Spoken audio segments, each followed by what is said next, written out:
From Michigan. Thank you, Mr. Speaker. I ask that all members have 5 legislative days to revise and extend the remarks and insert extraneous material in the record. Without objection, so ordered.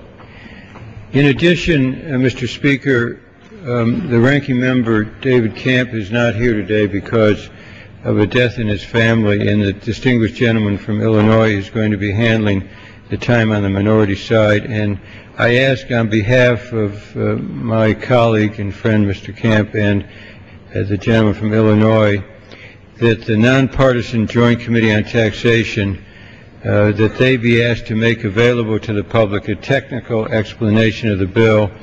The technical explanation expresses the committee's understanding and legislative intent behind this important bill. It's available on the Joint Committee's website at www.jct.gov and is listed under document number JCX-08-10.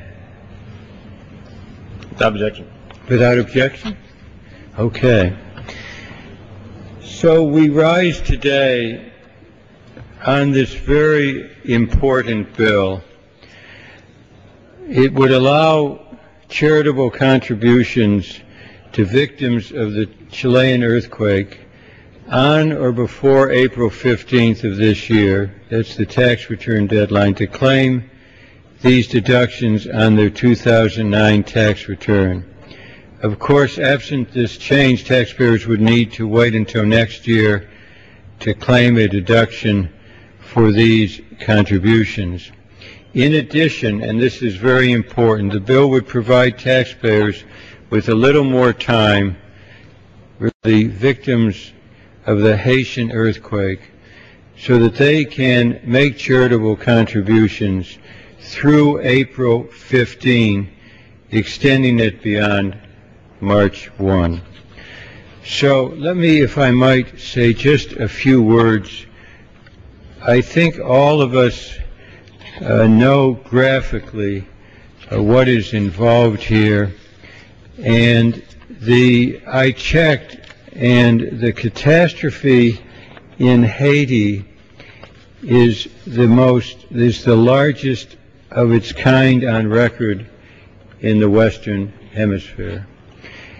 We've also seen the catastrophe in Chile, and I think all of us want to be sure that the American people can join together to express their alliance with the people of Chile and the people of Haiti. Like lots of families, our family has had a connection with both countries. My son Andy has been to Haiti many times, was there as a monitor for one of the elections when there was immense violence, and I was concerned for his safety. And he has continued able to speak Creole to express his interest in Haiti. So that's one way, in addition to my service in the Foreign Aid Agency, that our family has had contact with the people of Haiti. But I think all of us have had that contact with the people of Haiti since the catastrophe, the worst of its kind on record in the Western Hemisphere. And so I think all of us very much want to be sure that we can express our support, our alliance, and to give our charitable contributions. As to Chile, we know, we could see the immense devastation. That country was prepared for an earthquake of virtually any magnitude.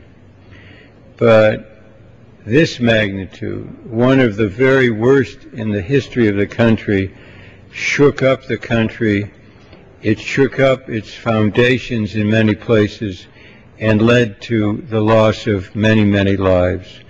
So I come here today on behalf of the committee, but I think on behalf of all of us in this Congress, and I believe the gentleman from Illinois and I come here today on behalf of all of the American people and ask that we have unanimous consent for this legislation.